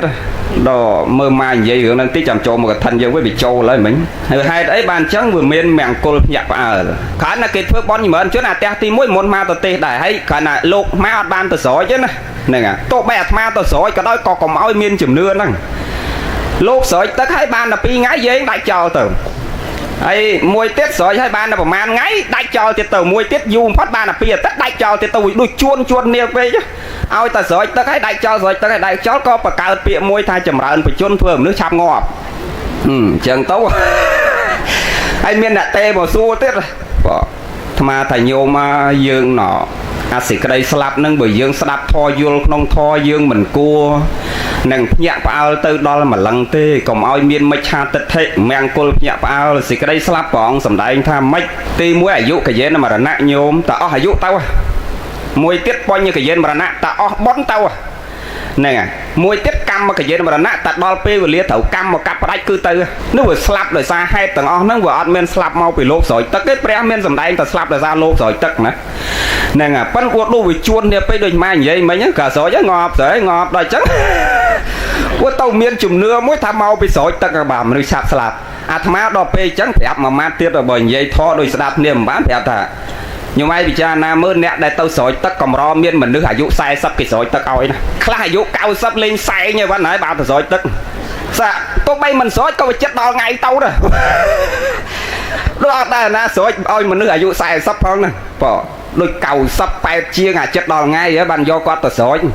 ហ្នឹងអញ្ចឹងកុំទៅបន្ទោសរឿងលោកស្រោចទឹកឥឡូវយើងកុំនិយាយរឿងនេះយើងបង្វែរមករឿងយើងនេះដូចអាត្មានិយាយមិញដូចនិយាយរឿងអីទេបាទចូលហ្នឹងហ្នឹងហើយថាចង់និយាយថាស្រោចទឹកហ្នឹងមួយជីវិតយើងស្រោចបានម្ដងទេអ្នកខ្លះប៉ុន្តែកឋិនទានវាកើតជាប្រចាំ រៀងរាល់ឆ្នាំរៀងរាល់រដូវឲ្យតដល់រដូវកាលនៃកឋិនចាប់ពីថ្ងៃ100រនោចខែអាសត់ទល់គ្នានឹងថ្ងៃ15កើតខ្នើតខែកដឹកផុតកាលនៃកឋិនបើយើងគិតមួយខែពេញបើយើងគិតជាថ្ងៃអត់បាន30ថ្ងៃទេវាខើចបាន29ថ្ងៃហ្នឹងហើយអញ្ចឹងវាមានកាលមានពេលវេលាឲ្យតដល់ពេលហ្នឹងគឺកឋិនគ្រប់វត្តអារាមគ្រប់សីមាមិនតែវត្តទេកន្លែងក្នុងឱកាសសេនាសនៈក្រោមលាងភ្នំក្រំថ្មព្រៃឯណាដែលលោកកំណត់ដែនសីមាព្រំក្នុងការប្រព្រឹត្តព្រហ្មចរិយធម៌នៅកន្លែងហ្នឹងភិក្ខុសង្ឃចាប់ពីមួយអង្គក៏ហែកឋិនចូលបានដែរប៉ុន្តែនៅពេលដែលក្រាលក្រងកឋិនអត់អាចតែមួយអង្គទេនេះអាកន្លែងហ្នឹងក៏ញាតិញោមច្រើនសួរអាត្មាដែរសួរថាចុះសីមាមួយដែលលោកណចាំភាសាមានតែមួយអង្គភិក្ខុប៉ុន្តែបើមានតែសាមណេរក្នុងហ្នឹងហែអត់បានទេប៉ុន្តែហែទៅអនុគ្រោះលោកបានដូចខ្មែរនិយាយមិញអញ្ចឹងគឺខ្ចីភិក្ខុដទៃមកក្រាលក្រងកឋិននៅក្នុងសីមាហ្នឹងនឹងទោះបីជាសាមណេរកាន់ភាសាក៏នៅតែអនុគ្រោះប៉ុន្តែសាមណេរបើគិតក្នុងព្រះវិន័យអត់មានកិច្ចចូលព្រះភាសាចេញព្រះភាសាទេសាមណេរជលោកចង់ដើរតាណាក្នុងភាសាក៏បានដែរអត់មានត្រូវទោសទេថាភិក្ខុទេនឹងក្នុងព្រះវិន័យបើយើងសំដែងឲ្យល្អិតណាប៉ុន្តែរាល់ថ្ងៃសាមណេរទៅចូលជាមួយភិក្ខុដែរទៅហ្នឹងសូត្របល័យចូលអីធម្មតាអញ្ចឹងដែរប៉ុន្តែបើក្នុងព្រះវិន័យយើងសិក្សាទៅហ្នឹងគឺអត់មានកិច្ចចូលព្រះភាសាទេសាមណេរចុះឥឡូវយើងនិយាយចេះយើងនិយាយតាមសំណួរញាតិញោមដែលសួរទូទៅថាសីមាហ្នឹងមានលោកកាន់ភាសាតែមួយអង្គទេភិក្ខុក្រៅពីហ្នឹងសាមណេរទាំងអស់ហើយយើងអាចហែកឋិនចូលបានទេមើលញោមអ្នកកំពង់ធំអ្នកបារាយជាន់ដែកញោមអាយដាមលោកទាវហើយមើលទៅដូចប្រហែលអង្គុយមិនបានយូរទេហ្នឹងផ្អៀងទៅតាមបាតពោះទាំងអស់ហ្នឹង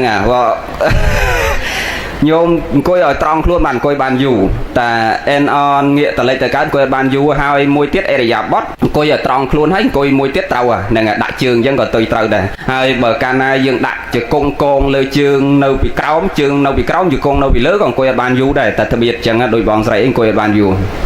ហ្នឹងតោះឡាយើងស្រួលអរិយាបថនេះដូចចាស់មកអាសាពេលក្មេងៗការមកអាសាបង្រៀនអង្គុយអញ្ចឹងឈាមវារត់ស្រួលដល់អញ្ចឹងទៅវាអត់ស្ពឹកអត់ចុកអង្គុយបានយូរហើយមួយទៀតអង្គុយឲ្យត្រង់ខ្លួនខ្ញុំសាកជឿអាត្មាមើលអង្គុយឲ្យត្រង់ខ្លួនដូចយើងអង្គុយសមាធិអញ្ចឹងញោមសមាធិបើកាលណាយើងអង្គុយមិនត្រង់ខ្លួនទេអង្គុយអត់បាន1ម៉ោងទេបាទហ្នឹងគឺធ្វើម៉េចឲ្យត្រង់ភ្លឹងណាហ្នឹងហើយកុំយកអារម្មណ៍ទៅដាក់ជាមួយអាទុកដែលវាកើតឡើងតាមរយៈផ្លូវកាយទុក្ខវេទនាដែលវាកើតតាមរយៈផ្លូវកាយកើតតាមណាក៏ដោយចាក់កន្លែងណាក៏ដោយគឺកុំឲ្យយកអារម្មណ៍យើងទៅផ្ដោតជាមួយទុក្ខវេទនានិងសុខវេទនាដែលវាកើតពេលដែលយើងកំពុងអង្គុយហ្នឹងគឺយើងផ្ដោតអារម្មណ៍ទៅលើធម៌ឬក៏ផ្ដោតអារម្មណ៍ទៅលើអីមួយដូចអាត្មាធ្លាប់និយាយធម៌អប់រំចិត្តសម្រាប់អ្នកដែលឈឺធ្ងន់ណាដែលគាត់ដូចថាអ្នកខ្លះគាត់កើតមហារីកដូចគេចាក់គីមីចូលទៅដើម្បីទប់អាចជំងឺហ្នឹងហើយគាត់វេទនាពេកគាត់ថាលោកគ្រូហើយកណាបើទៅឲ្យឆាប់ទៅល្អជាងនៅនឹងញោមណាធ្លាប់ឈឺអានឹងយល់អារម្មណ៍អ្នកដែលកើតមហារីកមួយដែលត្រូវចាក់គីមីចូលក្នុងឈឺដល់អង្គសក់គូអីមកថាញោមអាចជំងឺផ្លូវកាយនេះវាឈឺធ្ងន់ណាស់មកយល់ថាវាឈឺធ្ងន់ប៉ុន្តែនៅពេលដែលយើងយកផ្លូវចិត្តយើងទៅដាក់ជាមួយអាជំងឺនឹងទៀតដល់យើងអត់បានយកអាផ្លូវចិត្តយើងទៅបណ្ដែតបដោយរឿងអីផ្សេងក្រៅអំពីរឿងដែលយើងកំពុងតែឈឺតាមរយៈផ្លូវកាយនឹងជំងឺនឹងវាកាន់តែធ្ងន់ទៅមានសភាពកាន់តែធ្ងន់ទៅញោមអញ្ជើញញោមសាពិចារណាប៉ុណ្ណេះបានឧទាហរណ៍បានឆាប់យល់ឧទាហរណ៍ដូចយើងមុតកបាត់នៅដៃយើងអត់យកអារម្មណ៍ទៅដាក់ជាមួយអាមុតកបាត់នៅដៃហ្នឹងផ្លេចខ្លួនតែ2ថ្ងៃវាជាបាត់ញោមធ្លាប់ចឹងហ៎អត់មានដាក់ថ្នាំអត់មានរកអីមកបាត់អត់មានរកអីមកចងយើងមុតហើយយើងដឹងតែមុតហើយដំបងដឹងតែមុតប៉ុន្តែក្រោយពីមុតហើយហ្នឹងយើងគ្រាន់តែរកអីយកមកលាបតិចតួចហើយយើងធ្វើកិច្ចការអីយកអារម្មណ៍ទៅធ្វើជាមួយការងារទៅផ្ដោតជាមួយរឿងអីផ្សេងដោយមិនយកអារម្មណ៍ទៅដាក់ជាមួយអាមុតហ្នឹងតែ2 3ថ្ងៃគឺវាជាតែអត់ដឹងខ្លួនឃើញអញ្ចឹងហ៎ញោមអញ្ចឹងយ៉ាងណាមិញហើយយើងអត់ដឹងថាឈឺសោះវាផ្លិចហើយយើងយកអារម្មណ៍ទៅដាក់ជាមួយរឿងអីផ្សេងយ៉ាងណាមិញដូចគ្នានឹងយើងឈឺកាយយើងនេះឈឺរឿងអីក៏ដោយកុំឲ្យយកអារម្មណ៍យើងទៅផ្ដោតជាមួយឈឺនឹងយើងយកអារម្មណ៍ទៅដាក់ជាមួយផ្សេងព្យាបាលនៅតែព្យាអញ្ចឹងគោរពតាមវិជ្ជាអនៅតែគោរពអញ្ចឹងប៉ុន្តែដើម្បីកុំឲ្យវាជំងឺនឹងវាកាន់តែធ្ងន់ទៅយើងកុំឲ្យយកអារម្មណ៍ទៅដាក់ជាមួយអាសភាពដែលកំពុងតែវាកើតឡើងយកអារម្មណ៍ទៅចងជាមួយរឿងអីផ្សេងដតីផ្សេងទៀតទៅវាផ្លិចអានឹងបាត់នឹងទុក្ខវេទនានោះក៏វាអាចរសាយទៅមួយខណៈចិត្តដែរមកយើងនិយាយរឿងកឋិនយើងចូលបើស សីមានឹងមានលោកតែមួយអង្គយើងហែកឋិនចូលបានទេញោមហែបានទេបានមកបញ្ជាក់ខាងដើមមិញគ្រាន់តែថាពេលដែលយើងសូត្រកឋិនក្រាលក្រងកឋិនក្រើនកឋិនគឺយើងអត់អាចធ្វើតែមួយអង្គនឹងកើតឬក៏យកសាមណេរទៅចូលរួមធ្វើកិច្ចនឹងកើតទេនឹងអត់បានទេប៉ុន្តែចេះឧបមាតែក្នុងសីមានឹងមិនបាច់ទៅខ្ចីលោកភិក្ខុដតីក៏បានណាមានភិក្ខុមួយអង្គហើយភិក្ខុមួយអង្គហ្នឹងដល់ពេលចេញវសាសាមណេរទាំងអស់ហើយសាមណេរហ្នឹងគ្រប់អាយុត្រូវបំពេញឧបសម្បទាអញ្ចឹងយើងញាត់ផឹកបំពេញឧបសម្បទាក្នុងគណៈហ្នឹងអាចយកមកបំពេញកិច្ចហ្នឹងបានឲ្យទៅលោកចេះកិច្ចហ្នឹងចេះសូត្រកឋិនក្រើនកឋិនចេះបំពេញកិច្ចនៅក្នុងកឋិនអធរកិច្ចហ្នឹងគឺនៅតែអាចមកធ្វើបានតែបើមិនមានសាមណេរគ្រប់អាយុទេយើងនៅអាចខ្ចីភិក្ខុដែលចាំព្រះវស្សាមិនដាច់នៅក្នុងសីមាណានៅក្នុងអាវាសណាយកមកបំពេញកិច្ចនឹងបានយើងនៅតែហែចូលបានទោះមួយអង្គក៏ដោយដាក់តនេះញោមហើយមួយទៀតញោមសួរថាចុះកឋិនវាមានបលិពោតពីរវាមានអាវាសបលិពោតនិងចៃវរបលិពោតឧទាហរណ៍ថាអាវាសបលិពោតសង់នៅក្នុងសីមាហ្នឹងមិនព្រមព្រៀងគ្នាលោកកើតណរឿងមិនព្រមព្រៀងគ្នានៅក្នុងវស្សានឹងលោកឆ្លោះគ្នាឬជេរគ្នាគ្រូសោតស្ដាំហើយគ្រូសោតចៃនឹងជាក្រៀកហ្នឹងមិនត្រូវគ្នាជេរគ្នាឆ្លោះគ្នាដាក់មេក្រូជេរផ្អើលដល់យាយនៅផ្ទះនេះបើវាមិនដែលមានទេបាទមកទីហោលេងក៏លោកវាមានណាខឹងគ្នាឆ្លោះគ្នាវាយគ្នាកាប់ចាក់គ្នាពេញវត្តហ្នឹងទៅហ្នឹងវាមិនមានទេបាទទីហោមិនដែលមានលោកណាទៅជេរគ្នាទេហ្នឹងហើយក៏កម្រណាហ្នឹងមានតាចៅអធិការចាស់ពីមុនលោកជេរនេនជេរយាយតានឹងមានប៉ុន្តែលោកជេរក្នុងន័យទូមានព្រៀនបដៅអញ្ចឹងបើលោកកើតបលិពោតមិនព្រមព្រៀងគ្នាក្នុងជំនុំសង្ឃគ្រូសូត្រស្ដាំទៅហើយជាក្រៀកទៅដល់ជាក្រៀកទៅហើយបើសង្ឃមិនព្រមព្រៀងគ្នាអញ្ចឹងយើងអាចហែសម្ពុតកឋិននឹងចូលបានទេមើលញោមបើវត្តសីមានឹងវានេះវាមិនព្រមព្រៀងគ្នាអញ្ចឹងអាចហែបានទេថ្ងៃហ្នឹងបនវិន័យដល់និយាយរឿងវិន័យតិចបើបែរចូលចិត្តស្ដាប់ទេរឿងរបស់លោកសោះបើវាពាក់ព័ន្ធមួយយើងអ្នកធ្វើកឋិននឹងដែរហែបានទេញោមហែចូលបានទេអត់ទេហ្នឹងមិនបានអត់ហើយមិនបានអាចចេះញោមមកបញ្ជាក់ខាងដើមមិញសីមានឹងកើតបលិពោតហើយបើនិយាយក្នុងព្រះវិន័យគឺក្រាលក្រងកឋិនមិនឡើងទេចង់សម្ពុតស្បៃនឹងមកពីឋានណាក៏ដោយព្រោះសម្ពុតចៃវរនេះហាក់បីដូចជាធ្លាក់ពីណោភាលីពីអាកាសមកចុះមកមុខកដាលជំនុំសង្ឃប៉ុន្តែបីជាចៃវរនឹងយោមមិនស្ទូលមកក៏ដោយវាធ្លាក់ពីលើមេឃមកពិតប្រកបមែនដូចព្រះសម្ដែងក៏ដោយក៏សង្ឃនៅក្នុងអាវាសនឹងសោតងាប់ទៀតក៏សោតមិនឡើងដែរហ្នឹងសោតឡើងហើយកាលណាសង្ឃមិនព្រមព្រៀងគ្នាគឺសោតអត់ឡើងទេកុំថាឡើយដល់សង្ឃមិនព្រមព្រៀងគ្នាក្នុងវស្សាមុនចេញវស្សាឆ្លោះគ្នាសូមបីតែពេលដែលក្នុងវស្សាមិនឆ្លោះគ្នាប៉ុន្តែមុនក្រាលក្រងកឋិនវាអត់ព្រមព្រៀងគ្នាអង្គនេះទាក្រាលក្រងអង្គនោះទាក្រាលក្រងឬក៏ចៅអធិការអាងតែអញចៅអធិការឆ្នាំទៅអញក្រាលក្រងអញចៅអធិការឆ្នាំណាអញក្រាលទៀតអញចៅអធិការឆ្នាំក្រោយអញក្រាលទៀតអញចៅអធិការឆ្នាំក្រោយអញក្រាលទៀតអញចៅអធិការគ្មានអាណាធំជាងអញក្រាលរាល់ឆ្នាំអត់ឡើងសូនងាប់ទៀតសូនមិនឡើងអានៅក្នុងវិន័យវាចឹងញោមអត់មានក្រាលខ្លួនឯងណាំនឹងខ្លួនឯងណាំក្រោយខ្លួនឯងស្រេចចិត្តអត់ទេគឺត្រូវព្រមព្រៀងអស់ជំនុំសង្ឃព្រោះរបស់ហ្នឹងគឺរបស់កើតរបស់សង្ឃមិនមែនកើតដោយរបស់ចៅអធិការទេមិនមែនកើតឲ្យសម្រាប់ភិក្ខុអង្គណាមួយទេអញ្ចឹងបើអាវាសនឹងឆ្លោះគ្នាយើងអាចដង្ហែអនុគ្រោះដល់សង្ឃនៅក្នុងអាវាសនឹងបានប៉ុន្តែមិនអាចយកសង្ឃក្នុងអាវាសនឹងមកក្រើនមកសូត្រមកក្រាលក្រមកឋិនបានទេនឹងលោកអាចអនុមោទនាអានិសង្ឃកឋិនបានប៉ុន្តែមិនអាចធ្វើកិច្ចក្នុងកឋិននឹងទេនៅតែខ្ចីភិក្ខុសង្ឃពីអាវាសដតីមកធ្វើកិច្ចនឹងដដែលស្ដាប់តនលោកនិយាយញោមអាហ្នឹងចឹងឥឡូវយើងនិយាយរឿងសម្ពុតកឋិនរឿងកិច្ចកឋិននឹងតិចទៀតហើយនិយាយពីអានិសង្ឃតិចចុះឲ្យញាតិញោមម្ចាស់កឋិននឹងគាត់បានយល់អំពីបុណ្យកុសលដែលគាត់ខំប្រឹងចំណាយប្រាក់រាប់ពាន់រាប់ម៉ឺនដុល្លារក្នុងការបំពេញកិច្ចហើយញោមហើយណរឿងកឋិននេះងាយធ្វើណាស់មិនពិបាកទេបើសិនយើងយល់តែបើយើងអត់យល់គឺលំបាកណាស់ស្មុគស្មាញណាស់ម្នាក់ត្អូញឲ្យទៅចិត្តដល់បុណ្យកឋិននឹងដែលត្រូវអាចារ្យឬអ្នកស្រុកភូមិរបស់គាត់ទៅនៅពេញហើយអ្នកស្រុកអ្នកភូមិអាចារ្យផ្ញើសម្បត្តិមកសុំដាក់ឈ្មោះជាដើមកឋិននឹងគាត់ដេកអត់លួយនិយាយខ្លះហើយតែមកសួរលោកហើយលោកគ្រូឥឡូវកណាឆ្នាំនឹងធ្វើដើមកឋិនហើយដើមគេហើយធ្វើត្រៃធំនឹងមានអីខ្លះហ្នឹងតែមកសួរមួយថ្ងៃឲ្យតាគៀកកឋិនមកទូរស័ព្ទត្រៃធំនឹងមានអីខ្លះមានបាតមានជីវរមានអីខ្លះហើយណក្រែទិញមិនទៅលោកគ្រូក្រែហើយចពោទិញមិនទៅវាត្រូវខ្នាតកណាវាមិនសូវដឹងសោះហ្មងថាមានគ្រប់សពហ្នឹងបាទអាត្មាថាញោមជាពិសេសអាចពោត្រូវខ្នាតហ្នឹងទទួលសំណួរនឹងញឹកជាងគេគ្រូទិញចពោមិនឲ្យវាត្រូវខ្នាតអាត្មាថាញោមឯងយកតែកណាត់វែងមេដៃក៏យកទៅធ្វើកឋិនបានដែរ ព្រោះមិនយកខ្នាតទេតែមកចង្អាមនោះក៏យកទៅធ្វើកឋិនបានដែរហ្នឹងហើយព្រោះក្នុងវិន័យ3ដកសម្ពុតកឋិនលោកចែកជា2កហបដីជីវរនិងបាំងសកលជីវរកឋិនទុសੰងនិងកឋិនជ័យវរាំងមានន័យថាសម្ពុតដែលយើងកាត់ស្រេចដោយសពថ្ងៃនេះគេហៅថាកហបដីជីវរគឺជាសម្ពុតដែលកើតឯងកើតដោយទាយុអ្នកកាត់អ្នកដេរដល់កឋិនទុសੰងគឺកើតឡើងដោយភិក្ខុអ្នកកាត់ដេរអ្នករៀបចំវាស់វែងខ្នាតនិងផ្សំអំបកឈើបុកលាយស្លដាំដើម្បីជ្រលក់ពណ៌ខ្លួនឯងយល់លោកនិយាយញោមចឹងបើយើងធ្វើកឋិនទុសੰងខ្ញុំឯងមិនបាច់ទេសួរលោកទៅរកខ្នាតហ្នឹងហើយយកតែកណាត់មកចង្អាមយកទៅប្រគេនលោកក៏លោកធ្វើកឋិនបានដែរគ្រាន់តែខុសត្រង់ចេះទេខុសត្រង់ថាពេលលោកក្រាលក្រងកឋិនលោកឥឡូវមុនក្រាលក្រងលោកអត់ចេះកាត់ទេហើយលោកក៏មិនដឹងទៅផ្សំគ្រឿងអាម៉េចឲ្យចេញជាពណ៌លោកឥឡូវលែងចេះអាត្មាជឿតែលែងចេះទៅរកសបល់ឈើមកស្លមកដាំមកបុកមកលាយឲ្យវាទៅចេញជាពណ៌ជីវរក្រាក់ខ្នោឲ្យទៅជាពណ៌ក្រហមតាមធម៌តាមវិន័យអីលែងចេះកុំថាឡើយដល់ទៅរកពណ៌មកផ្សំមកជឿតែសូមបីតែកាត់ដេរជាពណ៌ហ្នឹងក៏លោកអត់ចេះកាត់ដេរដែរគឺពឹងលើចិនតាមស្រួលអាហែកទៅត្រឹមមួយថ្នាំងដៃហ្នឹងវត្តចោលបាត់ហើយហ្នឹងគឺលែងចេះកាត់ចេះដេរហើយភាកខ្លះព្រះអង្គខ្លះមិនមែនទាំងអស់ទេព្រះអង្គខ្លះលោកនៅប្រកាន់របៀបរបបបុរាណលោកនៅដេរនៅកាត់ប្រើលួនលោកអញ្ចឹងញោមត្រូវចាំថាថ្ងៃក្រោយចង់ធ្វើកឋិនបាច់ទេសួរលោកថាតែងយវអីត្រូវខ្នាតអាត្រូវខ្នាតនឹងមិនត្រូវខ្នាតខ្ញុំឯងទិញចពោមិនក៏យកមកធ្វើកឋិនបានដែររឿងត្រូវខ្នាតមិនត្រូវខ្នាតនៅលើយើងជាម្ចាស់កឋិនឬនៅលើអ្នកណាញោមនៅលើអ្នកណាហ៎អាត្មានិយាយមិញថាពេលក្រាលក្រងយើងអ្នកក្រាលហើយអ្នកណាអ្នកក្រាលអញ្ចឹងគឺនៅលើសង្ឃទេជំនុំសង្ឃទេអ្នកមើលខ្នាតនោះ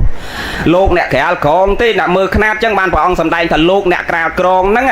គឺមានចៃវរទុពលភាពជាងគេហើយត្រូវចេះអានិសង្ឃ5ចាំមេត្តា8បរិពោធ2អនត្តតាការ24អត្តតាការ17វាត្រូវចេះអាហ្នឹងបានក្រាលក្រងកើតទៀតបើមិនមែនក្រោមតាចៃវរនឹងទុពលភាពក្រខ្សត់អត់លំបាកជាងគេខ្សត់ខ្សោយលៀបសការៈជាងគេហើយក្រាលក្រងបានទេបើតោះចេះអាហ្នឹងទៀតអញ្ចឹងរឿងមើលខ្នាតញោមមិនបាច់ទេសួរលោកទៀតទេឆ្នាំក្រោយចង់ធ្វើកឋិនទៅទិញចពោពីផ្សារមកទិញអារបៀបណាក៏យកទៅធ្វើកឋិនបានដែរ